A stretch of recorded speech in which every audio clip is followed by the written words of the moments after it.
the regulators. So possibly the Bitcoin ETF does go ahead more quickly, which would be great for the industry, because money will flood into the industry with the Bitcoin ETF. It's just easy to buy. People believe in Bitcoin. Bitcoin's going to be here. Bitcoin's a great invention. It just is.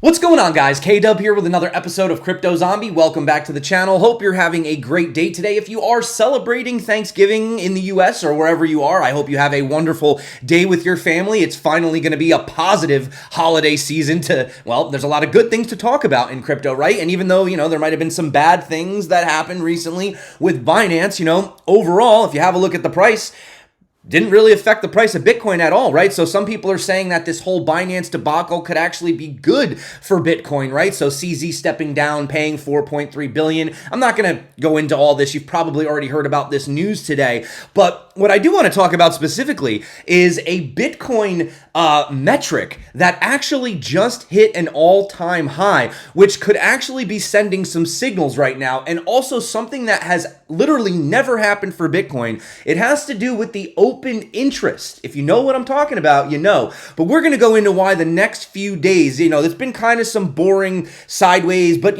still upwards price action, but we could be due for some imminent volatility. I will let you know exactly what that means, so be prepared for that. Also, we have some more ETF news, and I want to show you yet more proof of institutional interest. And there are some people that are saying, it could be a buy the rumor, sell the news event.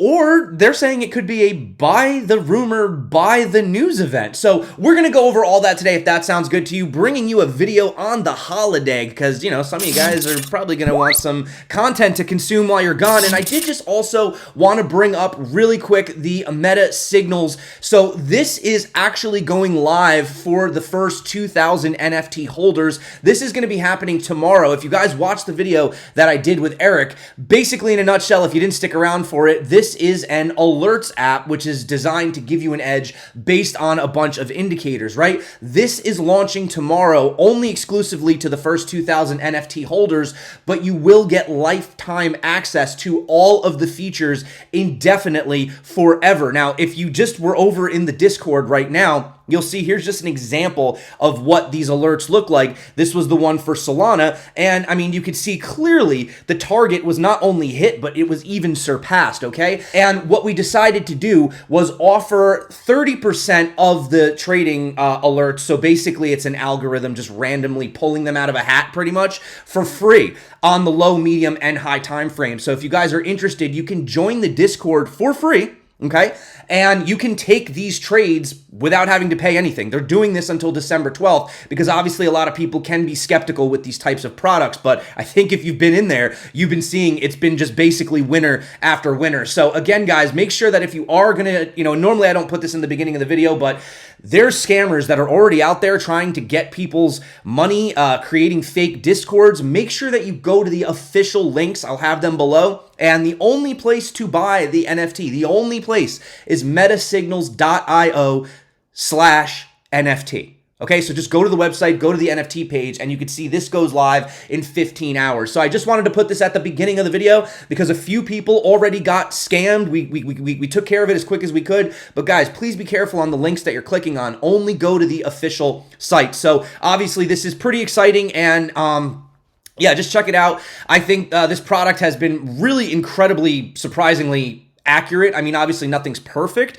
but it's definitely one of the best ones I've seen, and that's why I'm able to actually get behind it. So that's that. I will make another update on this tomorrow if you're interested, but again, make sure you go to the official links only, right? So that being said, let's start on a funny story. Thank you if you stuck through that. I appreciate it. So a Bitcoin user has paid $3.1 million in a transaction fee for sending 139 Bitcoin.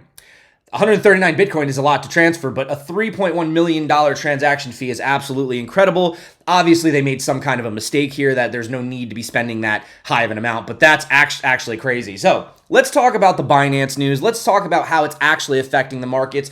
Who is this new CEO? And I also am going to go into a little bit of this ETF stuff because it's so funny how narratives are shifting. So obviously you've seen almost $1 billion in outflows of Binance. Obviously some people are scared, about what could happen. And, for example, just to throw this out there, they're really trying their best to FUD it. I mean, this is how, they're talking about it over on Bloomberg. And for more, we're joined by Bloomberg's Hannah Miller. When you look at this guilty plea coming from the head of the world's largest crypto exchange, weeks after the Sam Bankman-Fried trial ended, how much of a cloud is there over the industry still?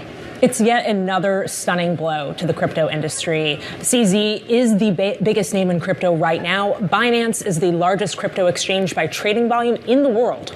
So this is a major hit for an industry that's just been beset by scandals and scams.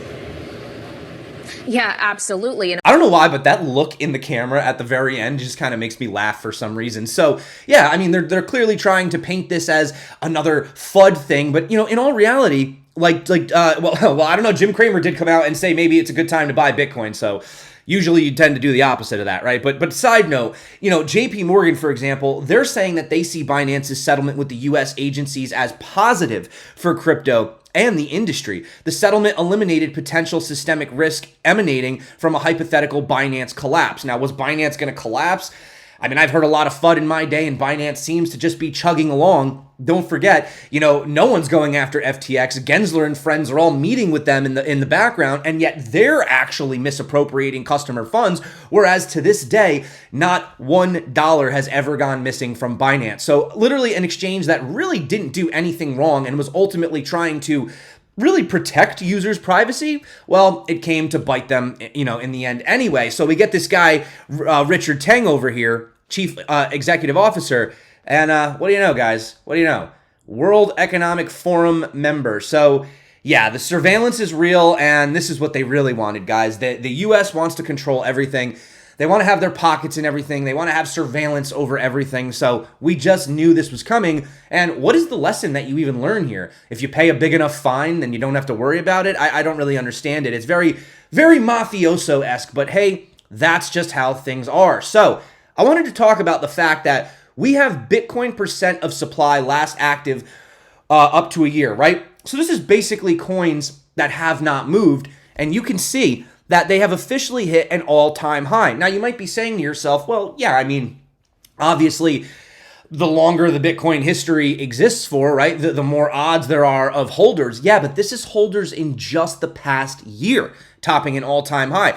So these aren't coins that got lost or people who threw their laptop out or, maybe they were using it on, on the dark web back in the day. No, these are people within the last year that are very well aware of what Bitcoin is, very well aware of what it does, its potential, where it could be going, and they are choosing to hold right now. Now, you might be saying, well, if maybe this is a retail thing, what about the institutions? How do we know that there's institutional interest? Well, if you guys come over here and have a look at CoinGlass, you could see that yet again, the CME futures has maintained its first position spot for open interest. Now look at all these other exchanges. You have Binance, Bybit, OKX, Deribit, BitGet, BingX, whatever. These are all very mainstream-esque exchanges, but they are all very crypto related, whereas CME is, totally regulated in the US. I mean, so is Kraken down here, but we know that this is where a lot of the institutional players have been. And this is something interesting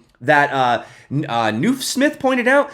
This is the first time that this has ever happened for Bitcoin. The open interest, that is the cumulative size of the positions, the calls and the puts at 17.5 billion, has exceeded the open interest futures of about 15.8 billion. So he's saying down 75% or up 300% in a day. But what we do know is that having this type of a disparity is probably going to end in a very possible volatile move, right? Which is why we could be seeing, I don't know obviously it's a holiday. I don't really know if a Black Friday is going to be, there's that joke, right? That crypto always dumps on Black Friday. So we get our Black Friday deal. I don't know. Is it going to happen this year? It might not, but I definitely think come Monday-ish, you're going to have probably a pretty big move for Bitcoin. So, obviously I'll go into the TA at the end of the video, let you know how I feel, but you had Joe Kernan over talking to the former president of the New York Stock Exchange and basically just asking him, what is the deal with this spot Bitcoin ETF? And I want you to listen to the very, very end and what he has to say about Bitcoin. The spot ETF, you know them all. They all trust you and they all know you from your prior life. What the hell is happening? Is it something that's going to happen next year? Is it going to be 2025? What's the deal? What's the problem? I'm not gonna give you a specific date. I guess I'm a little less optimistic of the immediacy of an approval. In other words, like November or even December. The current chairman and the SEC have said that they believe that pretty much everything in crypto, with the exception of Bitcoin, sometimes Ethereum, and possibly stablecoins, are securities, and that securities, at least in the United States, need to trade on a nationally recognized exchange, and they do not today. And I think these two issues at the moment are interwoven. That doesn't mean they can't be decoupled, but I think there's a view that, hey, if these don't trade on an exchange, how do we know that the underlying prices are trustworthy? The thing about Bitcoin that gives me some optimism is everyone acknowledges Bitcoin is not a security, including the regulators. So possibly the Bitcoin ETF does go ahead more quickly, which would be great for the industry, because money will flood into the industry with the Bitcoin ETF. It's just easy to buy. People believe in Bitcoin. Bitcoin's going to be here. Bitcoin's a great invention. It just is. It is a store of value. I know it's volatile. It is a store of value. Some people think it's a discovery, not an invention. It was already there. It was always there. Yeah, I'll buy that. You've been on Bitcoin. Of course. You've been on Bitcoin since the earliest days. Bitcoin is going to be here. Bitcoin is a great invention. Well, if you see right here, we have the Grayscale updating their ETF prospectus days after talking with the US SEC. This is something that we've never really seen the SEC do. I mean, they pretty much would just tell you to come in, register. You try to talk to them. They would ignore you, right? They'd give an ETF. They'd reject it, right? Well, the Grayscale situation, speaking of, we had Hester Pierce over on Bloomberg as well, and like I said, they're trying to FUD it, but you could see right here, she pretty much says that there's no reason and admits that we should have approved one a long time ago. And, the Grayscale decision is kind of like a little nudge, nudge. Come on, let's go. I've heard a lot of reporting in another matter that has gotten a lot of attention regarding a spot ETF, that there is ongoing conversations between issuers who have filed some of these applications and individuals at the SEC. And I wonder if you can shed any light on how much you as a commissioner might be involved in that, or really if this is just happening at the lower staff level at the moment. No, again, I really can't comment on that, but I think I've been very transparent that I've thought for many years now that there is no reason for us to stand in the way of a spot Bitcoin exchange traded product. Every one, of course, must be judged on its own unique set of facts and circumstances. But we've had a number come before us where I've said, I don't see the reason that we're denying these. And so I think we got a little bit of a nudge from the court, and we'll see where things go from here.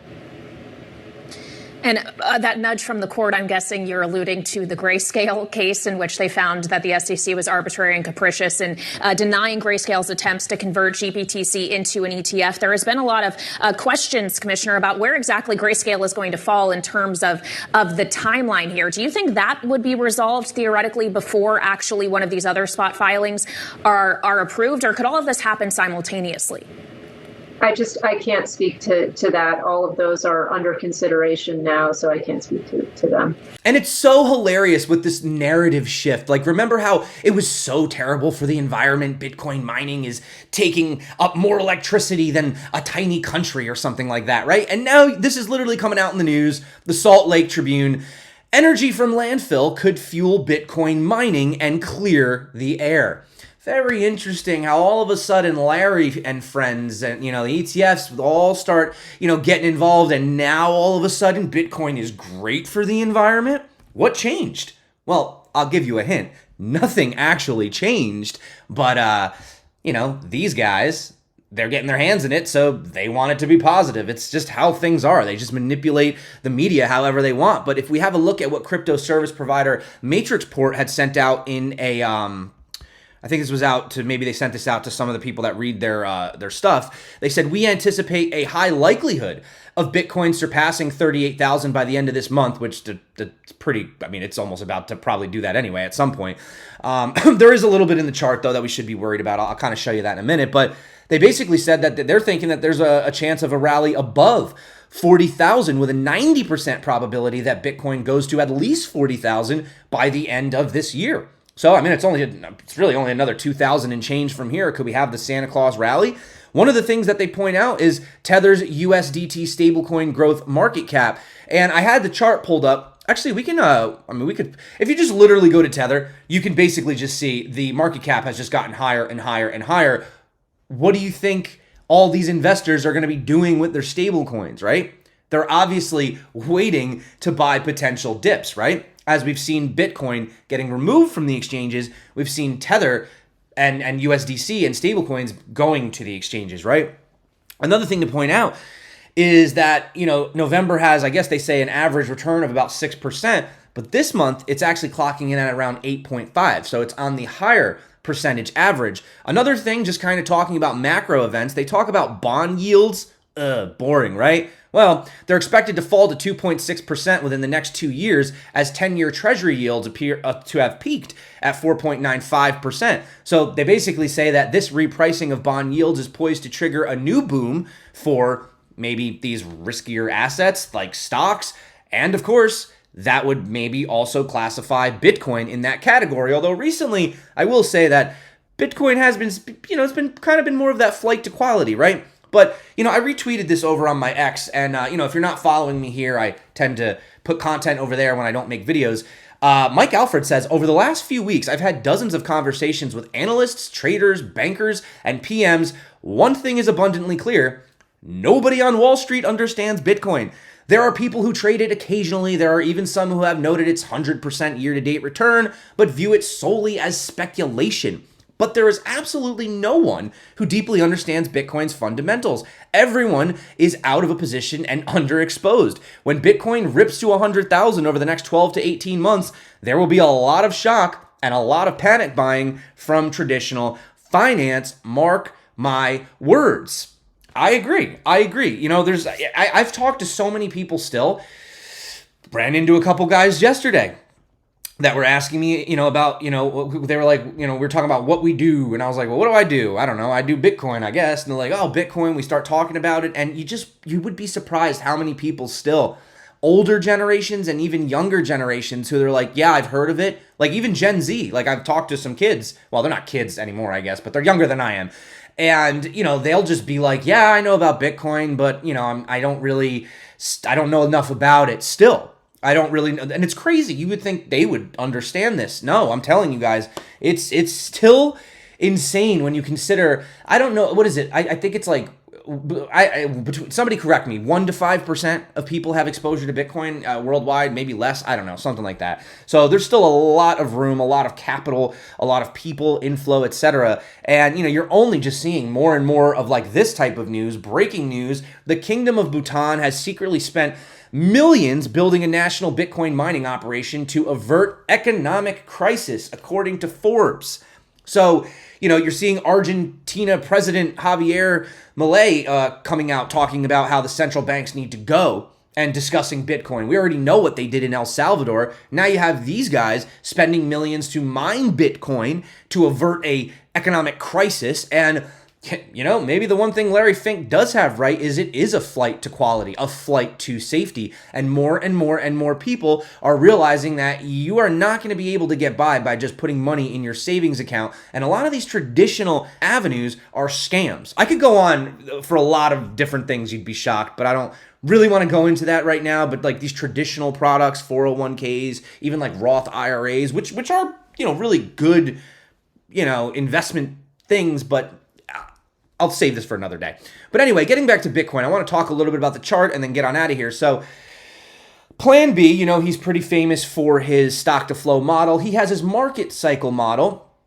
And according to this, we have entered into what he believes to be the pre-bull. Now, it is not very common once you enter into the pre-bull, do you ever really go down and retest the lows? Even when we had the COVID dip right here, we still never got to the previous low. We came close, but we didn't get to it, right? So there is a very, very good chance that we may never see these levels again. And like what Willy Woo had pointed out, if you look essentially at the Bitcoin cost basis density map, the way that I kind of interpret this is more of like an on-chain VRVP, something like that.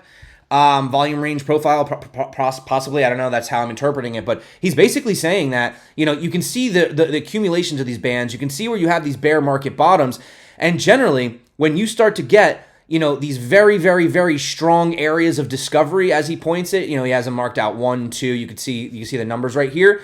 You generally don't ever go below that low again, right? So he's saying, considering that we're having such a large interest in this area right here, maybe there's a possibility that we don't ever see Bitcoin go below $30,000 ever again. Now, I don't know if that's possible. I mean, Bitcoin is very good at surprising you in either direction. It tends to crash a little bit harder than you think it's going to crash, and it tends to pump a little bit harder than you think it's going to pump. It's just in the nature of Bitcoin. But I do tend to agree, which I'll get into in a minute, why, you know, going below 30, I don't know if I could really just say that, but I could definitely tell you that I'm like 99% sure we're not going back to those lows ever again. All right, so here's the issue that we're having right here. You could see that we have been in this parallel channel for Bitcoin. We obviously had a bit of a little bear trap down here. But as you can see, every time we hit the top of this parallel channel, we do get rejected. Now, this is the longest we've stayed up at this channel.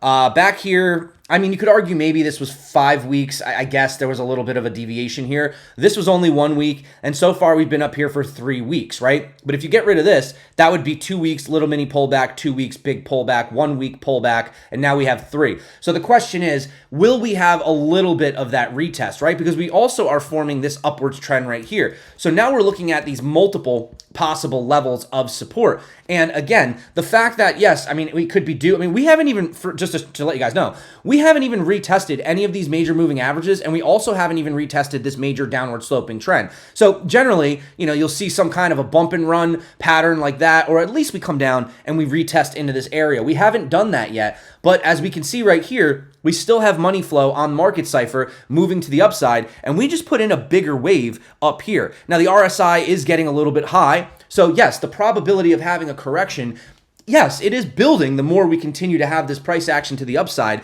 But again, these levels that people are talking about, I just don't see us going down that low. I mean, there was a guy on Alessio Rastani's channel, I forget his name. He was talking about, this video came out like yesterday, and he's talking about Bitcoin going down to 6,000 again. I mean, I don't know. I just don't know where you're going to get these, these sellers from. But you can see right here, again, having this RSI cross above the 70 on the weekly right here has resulted in always some type of continuation, even back here where we had this mid-cycle and then continued sideways, right? So the only downside is that we're not having this flash in the green. We're having it flash in the neutral. But I would say that this time, you could argue it's like in the middle. It's not on the lower end. It could be totally bullish because these bands have flipped into the cyan. And as you can see right here, the cyan usually tends to precede the green. So you can see we had 1, 2, and then we got the green on 3. So I don't know how many weeks we've been in this so far. 1, 2, 3, 4, 5, 6. Yeah, so I mean, if we get the full reversion of these, and you could see, I mean, look how close these are. They're almost about to fully get there. And if we do move into the green, then, I mean, I don't know what to tell you guys historically, but when Bitcoin gets into this green, it tends to stay in this green for very, very, very long, right? And, again, just being realistic, we are in the blue zone, which is good. This is good, right? We're in this nice area right here. But of course, we are having a struggle and we haven't had a retest. So again, could we continue? Yes. My next target for Bitcoin would be at around 41,300. But I mean, like, realistically, guys, at that point, I would definitely think we would need some form of a retest, because if we were in fact to break through that level and just continue, well, then that sets us up for this possibility, which is the ascending broadening wedge. As you can see right here, what were we doing? We were getting wider and wider and wider, and then boom. Same thing right here, right? Wider and wider, and then boom. Well, what are we doing right now? Wider and wider, and we're not up to the top, But if we were to get up there, yeah, it could start a major rally like this. So, I mean, just keeping your eyes on that, guys. Anything is possible. But again, if you're looking at these weekly Gaussian channels, we've also flipped into the green. And generally speaking, once you flip into the green, it usually doesn't go below. We did have this right here. But again, this is COVID. So I always look at this one and I always think to myself, you really can't count that, right? Because that was a black swan. So you can see right here, we've actually almost had, this is crazy, almost a perfect support on the basis of the band. So, I mean, generally speaking, you tend to stay in this for a while, and you generally tend to never really fall out of it. So actually, if you guys want a little price on that, the lowest level of the band right now is right here at 22,000. So I guess theoretically speaking, if you think we could go to the bottom of the band without there being a black swan event, then the lowest price that Bitcoin should theoretically go is $22,029. But also keep in mind that the band is curving up now. Sorry, let me get this off. That's why I took all the drawings off originally, right? The band is curving up now. So that means that if we did come down and retest it, by the time we had that correction, the band would probably be much higher, maybe around the 25,000 basis that we've already tested, right? And again, this area of volume up here, once we get above it, break above it, this is why I'm saying if we start going above this $41,000 area, well, then, I mean, that basically concludes this giant, falling wedge pattern that we had pointed out, with those targets sort of around 45 to 47,000. So ultimately, guys, that is it for me today. Just wanted to make a little bit of an update. I mean, there was news that came out. It was a lot of like the Binance stuff and all that, so I figured there was plenty of other channels that were covering that. But I did want to just let you know that there is that potential for a pretty crazy volatile move. It could come maybe as soon as tomorrow, but if it doesn't happen over the weekend, I'd probably say Monday or Tuesday. I would say we're gonna have some kind of a crazy move. So again, I'll keep you guys updated on those short terms. But if you are interested, once again, in the meta signals, I just want to stress again, guys, that they're offering this for free in the Discord for free. No one in the Discord is going to ask you for any money, okay? You can check these signals. You can take them if you want. I mean, they're not really, you shouldn't blindly take these. What I do, I check the setup if I get the alert, and then if what I'm seeing on the charts coincides with what these alerts are saying, because these are basically, it's a basket of indicators that are all connected in the back. A lot of them came from Crown, with a few other secret sauce in it, whatever. And it just, when you get it's basically like what I do on this channel when I'm like, hey guys, did you see that, this just flipped green and we just inverted this and Bitcoin did this? Well, this is what it's doing, but it's literally just giving it to you in a readable alert, right? So if you do want to get that NFT, it is going live tomorrow, 4 a.m. Eastern time. So probably by the time you guys wake up. And, if you want to get in on that, the price does increase. I think it's like 5% every 100 or something like that. So obviously getting in earlier is better. And they're also giving away 500 free engraves to the first 500 people. And those bundles are like $450, $480 or something like that. So, again, guys, I'm just saying that this is not a be-all, end-all, just ape in. This is something that has been developed now for a lot of years, and that's obviously why I've been able to, get behind this project as, as an investor, but also as someone who just genuinely has been looking for a product like this. And, after 3 years of development, I can genuinely tell you guys that it does a very, very good job at combining all of these indicators that we normally use into just a nice, simple alert like, hey, here's a possible long, here's a possible short. It also has volume alerts, RSI, divergence. So point I'm trying to make is I'm not trying to sell you anything, guys. I don't want you to spend money on something that's not for you. But if you want to check it out, if you're thinking about it, they are offering free signals until December 12th. So you can literally see what the Meta Mafioso NFT will get you. You can test it out for the next 3 weeks, absolutely free. If you like what you see, you can feel free to buy the NFT if you want that lifetime access. If not, they're going to be rolling out regular subscriptions next month. So this is Q1. It might be January. But, this is to get that early access. You'll get access to it right away.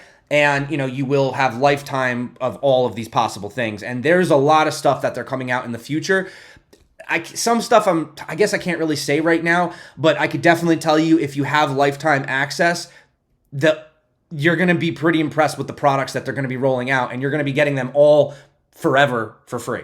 So again, guys, check that out. If you do want to, make sure you check the official link below. And if you want to be absolutely sure, just go to metasignals.io/NFT, or just, make sure you're not in any of these scammers, because it's crazy. Like, we literally put this out, and within like 30 minutes, there was already fake Discords. It's crazy. So just be careful out there, guys. But anyway, that is it for me. Thank you so much for coming back to the channel. Hope you guys are having a great holiday. I'm going to try to get a video out tomorrow, if possible, for Black Friday. Oh, actually, I forgot to mention as well, there also is a Black Friday engrave deal. So if you're not interested in the NFT and the free engrave, you can actually buy an engrave right now. If you guys want to check that out, they have a nice Black Friday deal going on. So check that out as well. But that's it for me today, guys. Thank you so much for coming back to the channel. You guys rock. You're the reason that I make these videos. Until next time, stay crypto, and of course, peace out.